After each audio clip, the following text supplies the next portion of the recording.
কৈলাসহর পৌর পরিষদের অধীনে কাচরঘাট ৫ নম্বর ওয়ার্ডের এক যুবকের অস্বাভাবিকভাবে মৃত্যু ঘটে বেঙ্গালুরুতে। জানা যায় ওই এলাকায় বাসিন্দা রজতদের ২৫ বছরের ছেলে অনিকেত দে বিগত ৪ বছর ধরে বেঙ্গালুরুর একটি বেসরকারি কোম্পানিতে সে চাকরি করে। বিগত ৩ মাস করবে সে বাড়িতে আসে। সে বাড়িতে এসেছিল একটি বিবাহ অনুষ্ঠানে, এটাই তার ছিল শেষ আশা। এরপর পুনরায় চলে যায় বেঙ্গালুরুতে গিয়ে সে কাজ যোগ দেয়। প্রতিদিন তার পরিবারের লোকেদের সাথে কথা হতো, কিন্তু গত মঙ্গলবার রাত্রিবেলা অনিকেতের মা তার মোবাইল ফোন করলে সে মোবাইলে রিসিভ করেনি। পরবর্তী সময় সেখানে কর্মরত অন্যান্যদের সাথে যোগাযোগ করে তার পরিবারের লোকেরা। এরপর ওনারা জানান একটি রুমের মধ্যে অনিকেতের লাশ পড়ে রয়েছে, তার সাথে আরেকটি লাশ রয়েছে, অর্থাৎ জোড়া লাশ পড়ে রয়েছে। ওই যুবকের নাম অয়ন সূত্রধর, তার পিতার নাম অসিত সূত্রধর। তার বাড়ি কমলপুর মহকুমার অন্তর্গত মধ্যপাড়া এলাকায়। তবে তাদের মৃত্যু অস্বাভাবিক বলে দাবি করছে তাদের পরিবারের লোকেরা।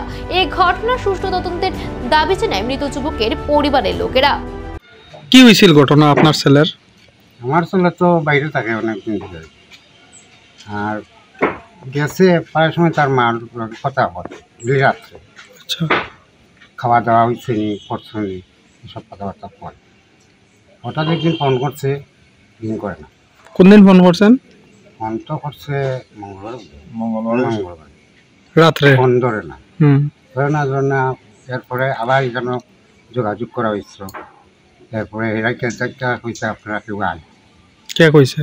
ওই এখান থেকে আমরা খবর লইছি, এরা খবর পাঠাইছে এই ব্যাপার। কি হয়েছে?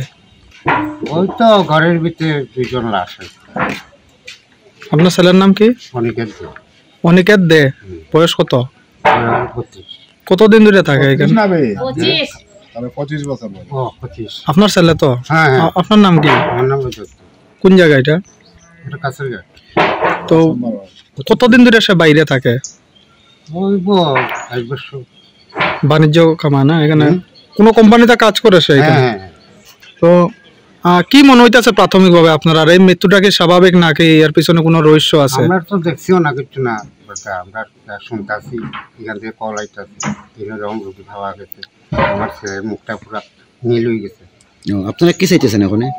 আমরা কি চাইছি, আমরা তো অন দাবি হইল কিভাবে ঘটনা ঘটছে তদন্ত করে আপনারা সবাই বার করতে। বডিটা আনার লেগে কি কোনো ব্যবস্থা নেওয়া?